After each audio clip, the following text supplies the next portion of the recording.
Good morning students, welcome to brain to infotech.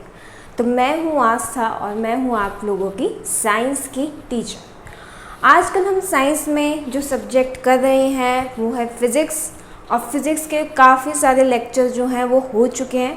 आपके आधा जो सिलेबस है वो कवर हो चुका है, ठीक है। तो हम अपना जो टॉपिक कर रहे थे वो क्या है, ऊष्मा, ठीक है, और इंग्लिश में हीट। तो हीट चैप्टर के अंदर, ऊष्मा के अंदर हमने क्या क्या पढ़ा है अभी तक। हमने एक चीज़ पढ़ी कि ऊष्मा जो है वो क्या है, एक तरह की ऊर्जा है, ठीक है। ऊष्मा क्या है, एक तरह की एनर्जी है, ऊर्जा है। और इस ऊष्मा का स्थानांतरण, यानी कि ऊष्मा एक जगह से दूसरी जगह जब जाती है तो उसके अंदर भी प्रक्रिया होती है, ठीक है। ऐसा नहीं है कि हर चीज़ के अंदर जो ऊष्मा एक जगह से दूसरी जगह जा रही है वो एक ही तरीके से आ जाए, ठीक है। तो ऐसा नहीं है, और इसके लिए हमने पढ़ा भी था, ठीक है, चालन की प्रक्रिया, संवहन की प्रक्रिया और विकिरण की प्रक्रिया, ठीक है। तो चालन मतलब कि कंडक्शन, हमने उसमें पढ़ा कि जो चालन की प्रक्रिया है, कंडक्शन की प्रक्रिया है, वो केवल और केवल ठोस वस्तुओं में होती है, ठीक है। चालन की प्रक्रिया एक ऐसी प्रक्रिया है जिसमें पदार्थ के कण अपनी जगह से बिना हिले ऊष्मा का स्थानांतरण करते हैं, ठीक है। उसके बाद हमने क्या पढ़ा था, संवहन। तो संवहन की जो प्रक्रिया है उसमें हमने क्या पढ़ा था कि संवहन की प्रक्रिया केवल किस में होती है, द्रव में और गैस में। अगर जो द्रव है और जो गैस है, हमारे लिक्विड और गैस जो हैं, उनमें जो ऊष्मा का स्थानांतरण होता है वो किस प्रक्रिया से होता है, संवहन की प्रक्रिया से। और संवहन की प्रक्रिया के अंदर पदार्थ के कण अपने स्थान को छोड़कर ऊष्मा का स्थानांतरण करते हैं। तो मतलब इसमें क्या है कि जो संवहन की प्रक्रिया है उसमें जो माध्यम है वो क्या है, हमारे द्रव और गैस, ठीक है। इसके बाद मैंने आपको इसमें से बताया था कि इम्पॉर्टेंट चीज़ इसमें और क्या है कि आपसे क्वेश्चन आ सकता है कि हमारा पृथ्वी का जो वायुमंडल है वो किस प्रक्रिया से गर्म होता है। तो वो किस प्रक्रिया से होता है, संवहन की प्रक्रिया से। और इसमें एग्जाम्पल आ जाते हैं, जैसे मोटर कार में रेडिएटर होते हैं, ठीक है। मोटर कार के अंदर रेडिएटर लगे होते हैं, उन रेडिएटर को हम कूलिंग एजेंट भी बोलते हैं। तो वो जो रेडिएटर है, कार के अंदर रेडिएटर या व्हीकल्स के अंदर रेडिएटर किस प्रक्रिया पे काम करते हैं, तो वहाँ आंसर होगा संवहन। उसमें क्या होता है उसके अंदर एक लिक्विड भरा होता है, रेडिएटर के अंदर लिक्विड भरा होता है। तो जैसे ही इंजन गर्म होता है उसके साथ वो लिक्विड भी जो है, जो इंजन के साथ सटा हुआ होता है, वो भी गर्म हो जाता है। फिर वो रिप्लेस करता है कोल्ड को, उतने में जो गर्म होता है वो ठंडा हो जाता है। ऐसे करके एक प्रक्रिया चलती रहती है। पानी होता है उसके अंदर, लिक्विड होता है एक, और वो जो है जैसे जैसे इंजन गर्म होता है वो गर्म होता है, फिर वो रिप्लेस करके वहाँ ठंडा आ जाता है, फिर वो गर्म होता है, फिर वो रिप्लेस करके वहाँ ठंडा आता है। और इस तरह हमारा इंजन जो है उसका टेम्परेचर जो है वो बना रहता है, ठीक है।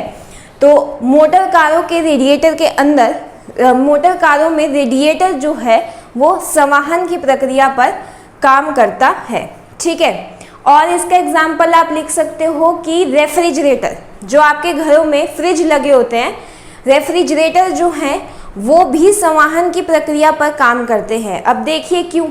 अब आपको पता है कि फ्रिज के अंदर क्या होती है, फ्रिज के अंदर गैस होती है, तो गैस कैसी होती है, ठंडी गैस होती है। बट ऐसा थोड़ी है वो एकदम से ठंडी बनी, नहीं।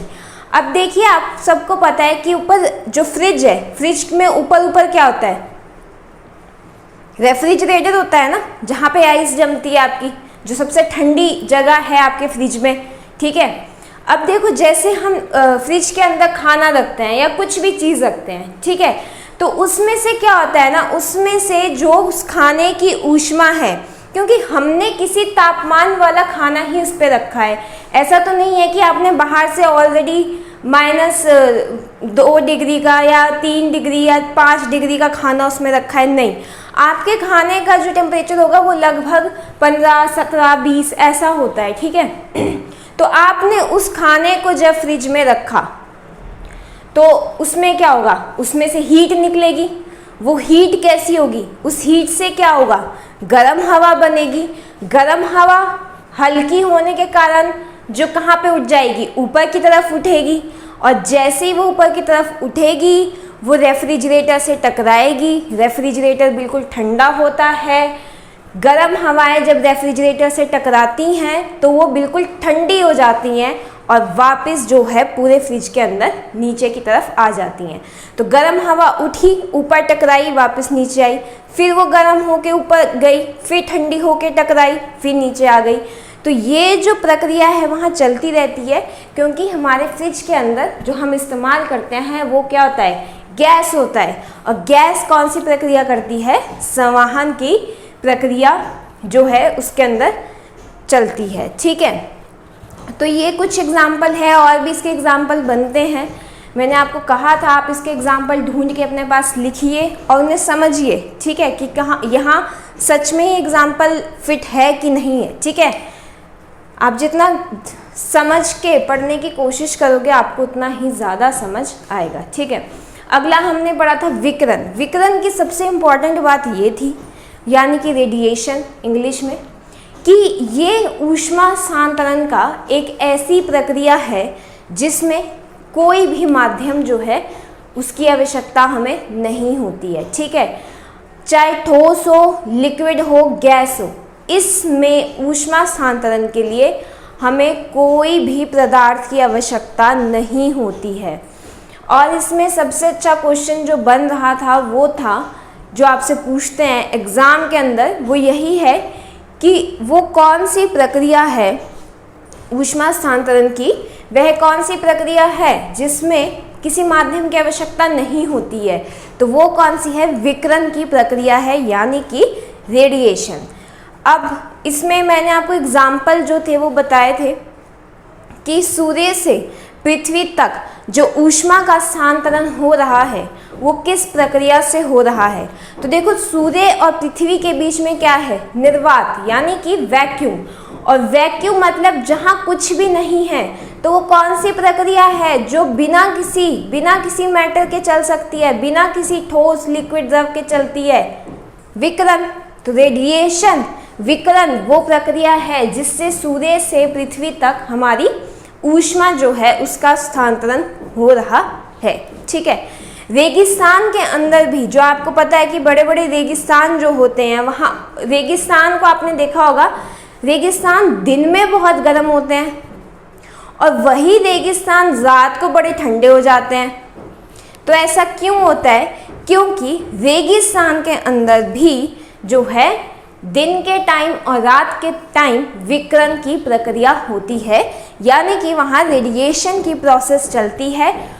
रेगिस्तान के अंदर ऊष्मा का स्थानांतरण रेडिएशन से होता है, ठीक है। हमारा सरफेस गर्म हो जाता है, वो रेडिएशन छोड़ता है, वो जाती है, फिर वापस आता है, फिर छोड़ते हैं। तो इस तरह से रेडिएशन, विकिरण की प्रक्रिया जो है वो रेगिस्तान में होती है और इसकी वजह से वो बहुत ठंडा और गर्म हो जाता है, ठीक है।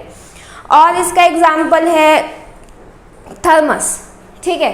थर्मस जो है, थर्मस में कौन सी प्रक्रिया से जो है गर्म जो है वो एक हमारा बना रहता है, सिस्टम जो है गर्म होता है। आपने यूज़ किया होगा थर्मस। आजकल बॉटल्स भी आती हैं जिसमें अगर आप ठंडा पानी डालो तो ठंडा रहता है, गर्म डालो तो गर्म रहता है। तो एक्चुअली वो जो बॉटल्स आजकल आ रही हैं वो एक तरह का क्या है, थर्मस का ही एक रूप है, ठीक है, जिसको थोड़ा रिफाइंड करके अब सामने लाया गया है। पहले बड़े बड़े थर्मस होते थे भारी से। अब उस थर्मस के अंदर कौन सी प्रक्रिया होती है जिस वजह से ऊष्मा का स्थानांतरण जो है वो नहीं होता है, तो वो है विकिरण की प्रक्रिया, रेडिएशंस।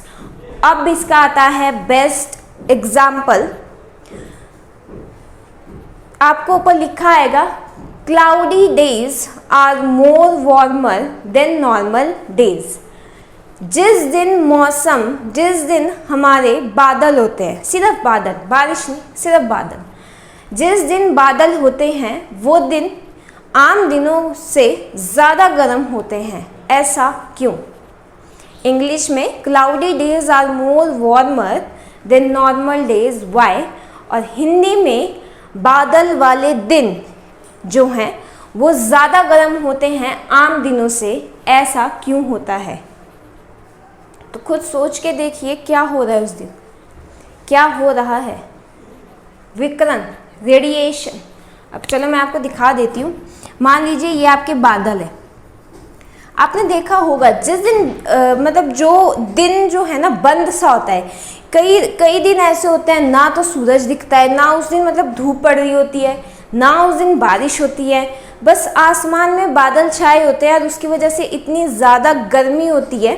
ठीक है, तो ये क्यों होता है? मान लीजिए ये बादल है और ये हमारी पृथ्वी है। अब देखो क्या होगा, क्या होगा? देखो पृथ्वी पे सूरज से जो रेडिएशन, विकिरण की वजह से जो रेडिएशन आई वो आ गई यहाँ पे।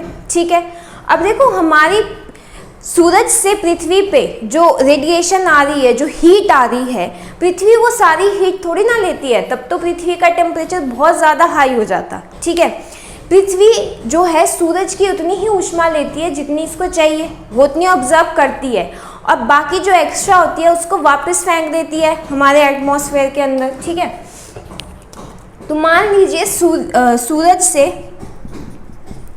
पृथ्वी पे रेडिएशन आई, विकिरण आया। ठीक है, हीट आ गई रेडिएशन की वजह से। अब पृथ्वी ने जितनी हीट लेनी थी ले ली, बाकी जो थी वो वापस छोड़ दी। लेकिन अब क्या हुआ कि पृथ्वी, यहाँ पे क्या है? बादल है।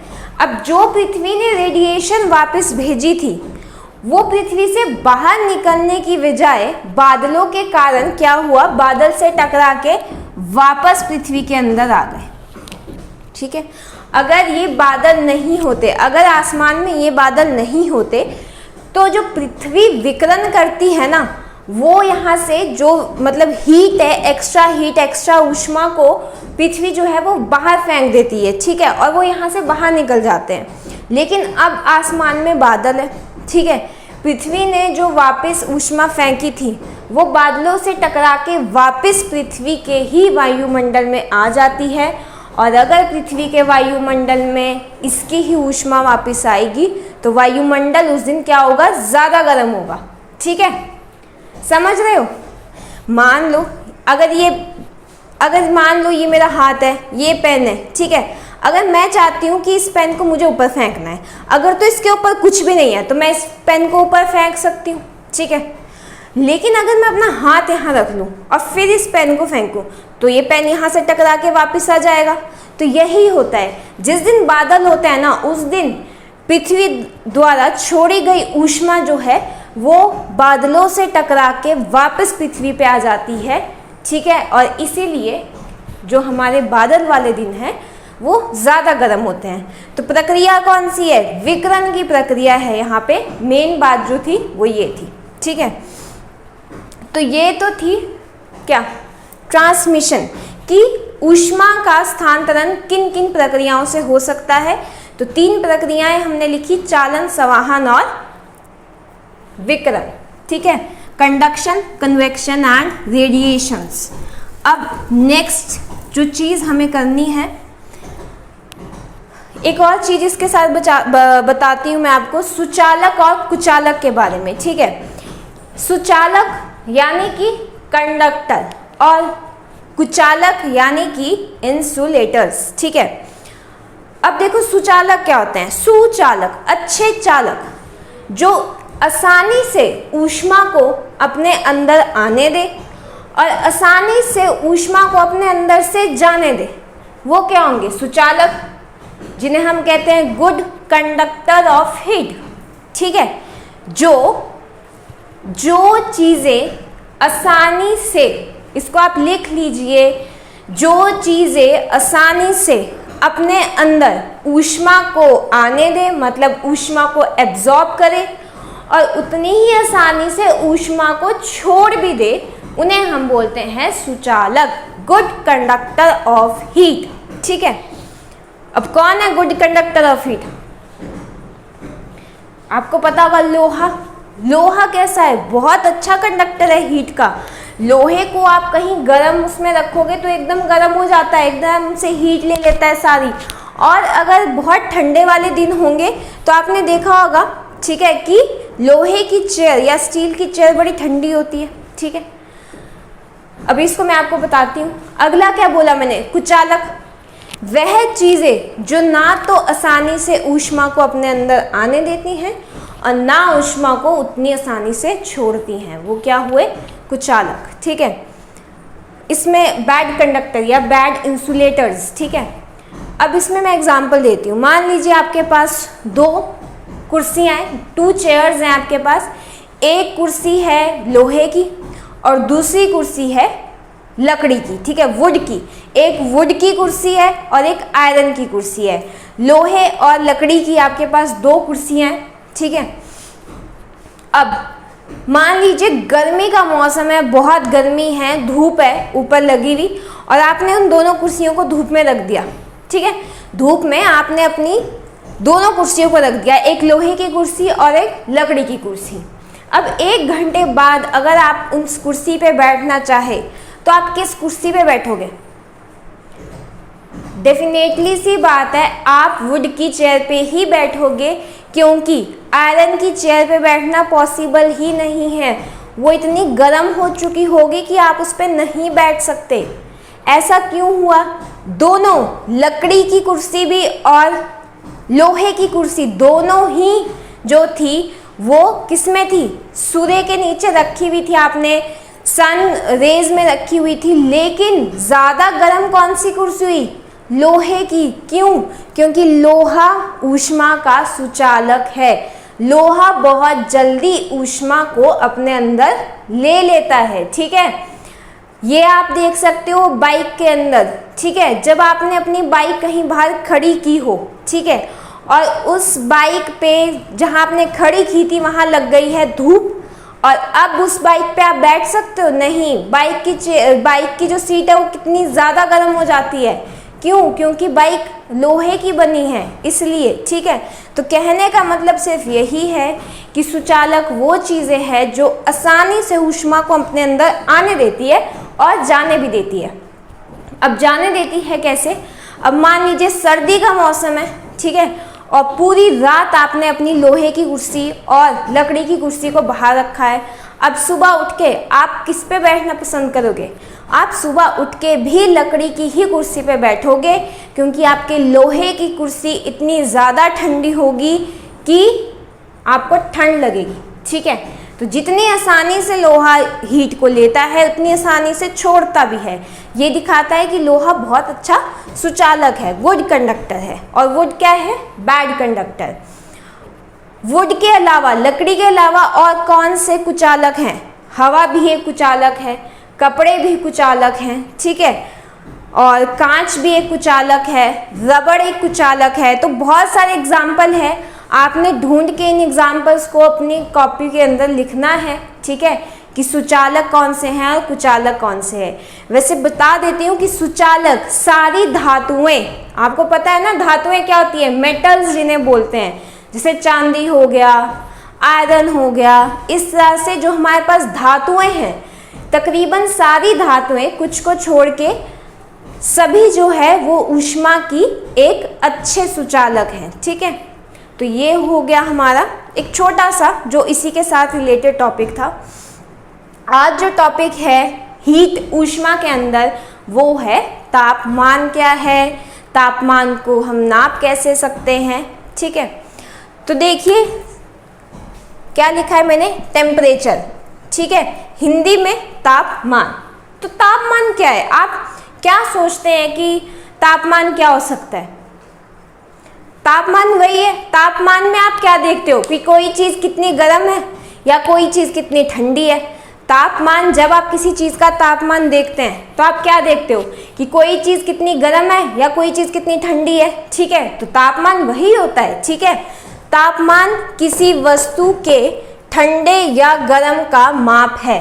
अगर आप किसी वस्तु का तापमान देखना चाहते हो तो आप 2 ही चीज़ देखते हो, कि या तो वस्तु को देखते हो कि वो कितनी गर्म है या देखते हैं कि वस्तु कितनी ठंडी है, ठीक है।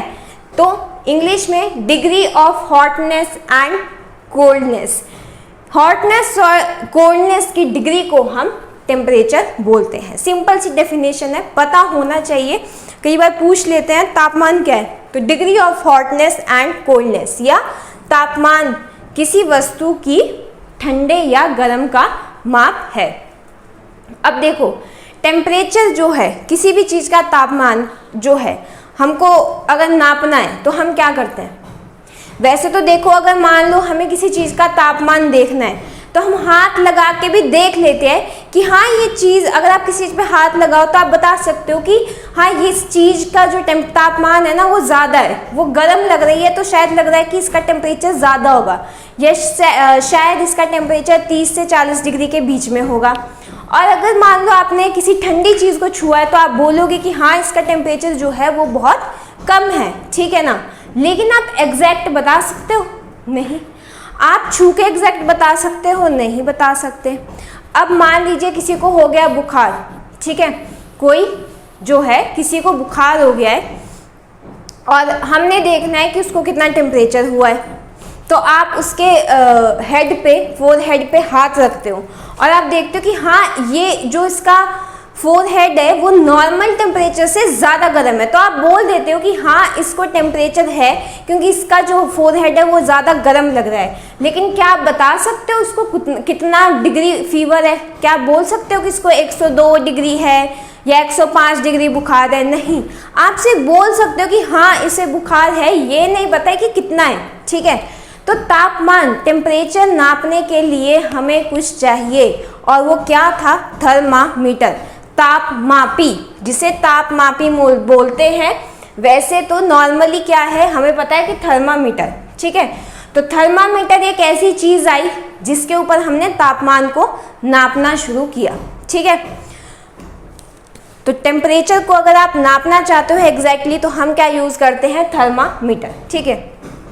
अब थर्मामीटर के अंदर जो है एक ही टाइप का थर्मामीटर नहीं होता है, थर्मामीटर भी हमारे पास बहुत सारे होते हैं, ठीक है। ऐसा नहीं है कि हमारे जो हम थर्मामीटर, मान लो हम सेल्सियस का इस्तेमाल करते हैं तो सेल्सियस का, ये नहीं। थर्मामीटर भी बहुत तरह के होते हैं और हम यूजुअली अपनी लाइफ के अंदर 3 स्केल के थर्मामीटर का इस्तेमाल करते हैं, ठीक है। हम थर्मामीटर, तापमापी का इस्तेमाल करते हैं, ठीक है। तो थर्मामीटर के अंदर भी अलग अलग स्केल होते हैं, ठीक है। जैसे मान लीजिए किसी चीज़ की लेंथ नापने के लिए मीटर भी है, सेंटीमीटर भी है और किलोमीटर भी है। वैसे ही तापमान को नापने के लिए भी हमारे पास बहुत सारे स्केल हैं, ठीक है ना। जैसे कि Celsius scale, Kelvin scale, Fahrenheit scale, Romer scale. तो इस तरह से हमारे पास स्केल हैं अलग अलग, ठीक है। तो वही स्केल अब मैं आपको पढ़ाने वाली हूँ, ठीक है। यहाँ से क्वेश्चन जो है वो पक्का आ जाता है पेपर के अंदर, ठीक है। ठीक है, तो आपको समझ आ रहा है कि हम कौन से स्केल पढ़ रहे हैं। तापमान को नापने की भी अलग अलग स्केल है, आप उसको केल्विन में नाप लो, सेल्सियस में नाप लो, फ़ारेनहाइट में नाप लो, आपकी मर्जी है किस में नापना है। जैसे आप लंबाई को, आपकी मर्जी है, मीटर में नापना है तो मीटर में नापो, सेंटीमीटर में नापना है सेंटीमीटर में नापो, किलोमीटर में नापना है तो किलोमीटर में नाप लो, ठीक है। तो वैसे ही तापमान को नापने के भी हमारे पास स्केल है और उसमें से सबसे मोस्ट इम्पॉर्टेंट 3 स्केल जहाँ से क्वेश्चन आता है वो हम पढ़ेंगे, ठीक है। पहला है सेल्सियस स्केल जिसे आप सब जानते हो, दूसरा है केल्विन स्केल, ठीक है, और तीसरा है फ़ारेनहाइट स्केल। इंग्लिश में भी इनको यही बोलते हैं और हिंदी में भी इनको यही बोलते हैं। इससे पहले मैं आपको ये पढ़ाऊँ तो आप मुझे ये बता दीजिए कि हीट का जो हमारा स्केल है, ठीक है, तापमान का, टेम्परेचर का, तापमान का SI यूनिट क्या है? तापमान की SI यूनिट क्या है? मैंने आपको फंडामेंटल यूनिट्स में भी ये लिखाया था। तापमान की SI यूनिट केल्विन है, तो याद रखिए तापमान की SI यूनिट क्या है? केल्विन। केल्विन क्या है इसकी SI यूनिट, ठीक है। चलो अब हम करते हैं अपने स्केल। अब देखिए मैंने कुछ पॉइंट लिखे हैं, ठीक है, इसके अकॉर्डिंग आपको ये चीज़ें याद करनी है। देखिए सेल्सियस स्केल, जब हमारा सेल्सियस स्केल बनाया जाता है, ठीक है, तो देखो अब जब कोई स्केल बनाया जाता है, जैसे हमारे पास स्केल होता है जिससे हम लाइन मारते हैं, तो उस स्केल पे भी रीडिंग होती है, ठीक है, 0 से 15 तक, 0 से 10 तक या 0 से 25 तक, ठीक है, एक स्केल होती है। तो वैसे ही जो सेल्सियस स्केल है, केल्विन स्केल है, फ़ारेनहाइट स्केल है, इसके जो ये थर्मामीटर होते हैं वो एक पर्टिकुलर स्केल पे होते हैं कि यहाँ से यहाँ तक ये स्केल जो है मेज़र करती है। तो सेल्सियस स्केल के ऊपर जो लो पॉइंट है, मतलब सबसे निम्न जो इस पे बिंदु होता है, निम्न बिंदु, सबसे कम बिंदु जो सेल्सियस स्केल पे पाया जाता है, वो क्या होता है, -273 डिग्री सेल्सियस, ठीक है। ये आपसे पूछ लेते हैं कि सेल्सियस स्केल पर निम्न बिंदु क्या होता है, what is the lowest point on Celsius scale, तो आपको पता होना चाहिए 273 डिग्री सेल्सियस, ठीक है। नेक्स्ट है आपका केल्विन पे।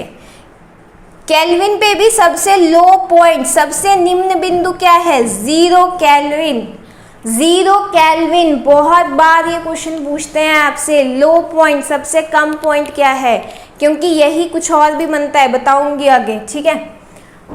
और फ़ारेनहाइट स्केल पे सबसे निम्न बिंदु क्या है, -459 डिग्री फ़ारेनहाइट, -459 फ़ारेनहाइट।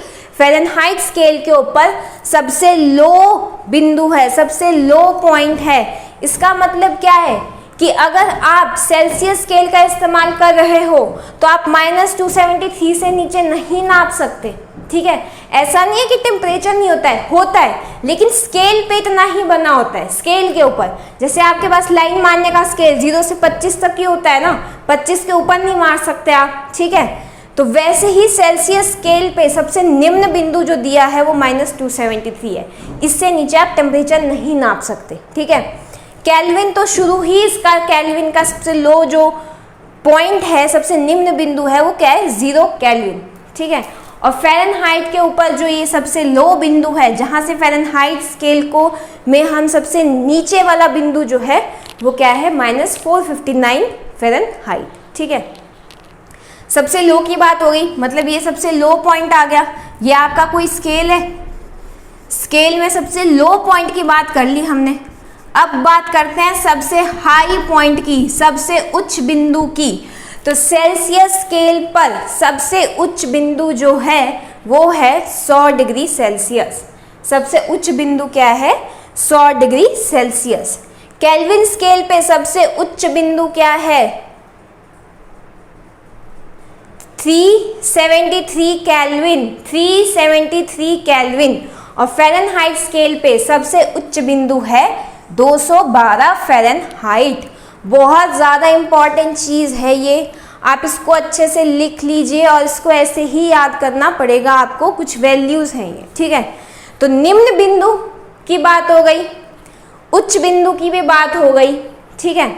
अब एक चीज़ आती है जिसे हम बोलते हैं परम शून्य ताप। सबसे नीचे लिखा है मैंने परम शून्य ताप, इंग्लिश वाले लिखना absolute zero temperature, absolute zero temperature. इसे पहले इसलिए समझा रही हूँ क्योंकि इंटर रिलेटेड चीज़ है कुछ, ठीक है। अभी बताती हूँ कि क्या होता है। सबसे पहली बात, परम शून्य ताप होता क्या है, एब्सोल्यूट ज़ीरो टेम्परेचर का मतलब क्या है। तो एब्सोल्यूट ज़ीरो टेम्परेचर या परम शून्य का ताप मतलब ये है कि परम शून्य ताप वह तापमान है जिससे नीचे हम स्केल पे जो है तापमान को नहीं नाप सकते। तो क्या आप समझ रहे हो ये क्या है, ये एक्चुअली क्या है, फिर से सुनना। परम शून्य ताप वह तापमान है जिस तापमान से नीचे हम स्केल पर, जिस तापमान से नीचे हम किसी भी स्केल पर तापमान को नहीं नाप सकते, उसे बोलते हैं एब्सोल्यूट। परम मतलब वो लास्ट लिमिट है टेम्परेचर नापने की, समझ रहे हो। तो एक्चुअली वो क्या है, एब्सोल्यूट ज़ीरो टेम्परेचर एक्चुअली में क्या है, सबसे निम्न बिंदु जो हमने यहाँ पढ़ा ना, स्केल का सबसे निम्न बिंदु वही एब्सोल्यूट जीरो टेम्परेचर है, उसी का नाम परम शून्य ताप है। वो ऐसा तापमान है जिसके नीचे हम स्केल के ऊपर तापमान को नहीं नाप सकते। तो क्वेश्चन जब भी पेपर में आता है आपको वो कभी नहीं पूछेगा कि सेल्सियस स्केल का सबसे निम्न बिंदु क्या है, नहीं, क्वेश्चन आएगा सेल्सियस स्केल का परम शून्य ताप क्या है। तो सेल्सियस स्केल का परम शून्य ताप वही है जो इसका निम्न बिंदु था, -273 डिग्री सेल्सियस। केल्विन में 0 डिग्री सेल्सियस, केल्विन में 0 केल्विन, ठीक है, और फ़ारेनहाइट में -459 फ़ारेनहाइट, ठीक है। देखो मैंने आपको बताया कि तापमान को नापने के लिए हम थर्मामीटर का इस्तेमाल करते हैं, ठीक है, और थर्मामीटर में हमें बहुत अलग अलग तरह के स्केल मिल जाते हैं, ठीक है, और वो 3 स्केल जो हम मतलब अपनी डेली लाइफ के अंदर आदमी इस्तेमाल करता है वो है सेल्सियस, केल्विन और फ़ारेनहाइट। अब इस स्केल पे भी रीडिंग जो है वो किसी पॉइंट तक की होगी ना, एक लिमिट तक की होगी, भाई यहाँ से यहाँ तक की है, ऐसा तो नहीं है भाई वो बिल्कुल बड़ा सारा होगा, नहीं, एक लिमिट होती है ना हर चीज़ की। तो निम्न बिंदु और उच्च बिंदु होगा उसके पास, ठीक है।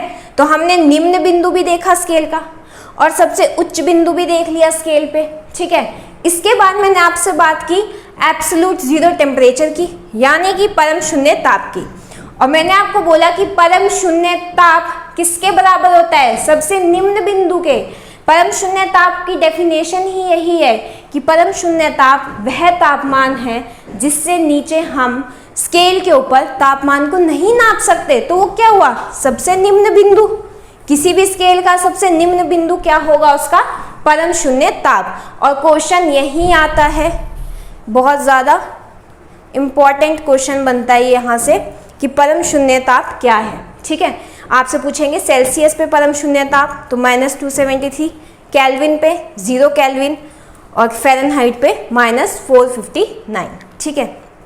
इसके बाद 2 पॉइंट रह जाते हैं हमारे, वो है हिमांक और भाप बिंदु। हिमांक मतलब वो क्या होता है, आइस पॉइंट। हिमांक मतलब आइस पॉइंट, हिमांक मतलब वो बिंदु जिस पे बर्फ जमती है, ठीक है। तो सेल्सियस स्केल के ऊपर वो बिंदु कौन सा है जिस पे बर्फ जमती है, जिसे हम हिमांक बोलते हैं, तो 0 डिग्री सेल्सियस। केल्विन में 273 केल्विन और फ़ारेनहाइट में हिमांक क्या है, 32 फ़ारेनहाइट। तो इसे लिख लीजिए, पूछते हैं फ़ारेनहाइट स्केल के लिए हिमांक क्या है, तो फ़ारेनहाइट स्केल के लिए आपका हिमांक जो है, आइस पॉइंट जो है, वो बिंदु जिस पे बर्फ जमती है फ़ारेनहाइट स्केल पे, वो क्या है, 32 फ़ारेनहाइट। और लास्ट है हमारा भाप बिंदु, यानी कि स्टीम। वो कौन सा बिंदु है जिसे हम भाप बिंदु बोलते हैं, मतलब उस बिंदु पे कोई भी चीज़ जो है वो भाप बन के उड़ जाती है। तो हमारे सेल्सियस स्केल पे क्या है, वो 100 डिग्री सेल्सियस, केल्विन पे 373 केल्विन और फ़ारेनहाइट के अंदर क्या होगी, 212 फ़ारेनहाइट, ठीक है। तो ये था तापमान, तापमान से जुड़ा थर्मामीटर और थर्मामीटर के कुछ स्केल, ठीक है। आप इसको देखिए, एक बार समझ नहीं आती है 2 बार देखिए, लेकिन कोशिश तो यही है कि आपको ये चीज़ें बहुत इजीली समझ आए। बट नहीं समझ आ रही है तो आप बता सकते हैं कि आपको क्या चीज़ समझ नहीं आ रही है। अगर आप कन्वे करेंगे मैसेज तो आपको ज़रूर ये चीज़ें फिर से समझाने की कोशिश की जाएंगी, ठीक है। तो ये था आज का टॉपिक। कल इसी से रिलेटेड कुछ और करने वाले हैं, कुछ फॉर्मूला बेस्ड टॉपिक करने वाले हैं। ओके, सो पढ़िए and do like the lecture. So thank you for watching the lecture.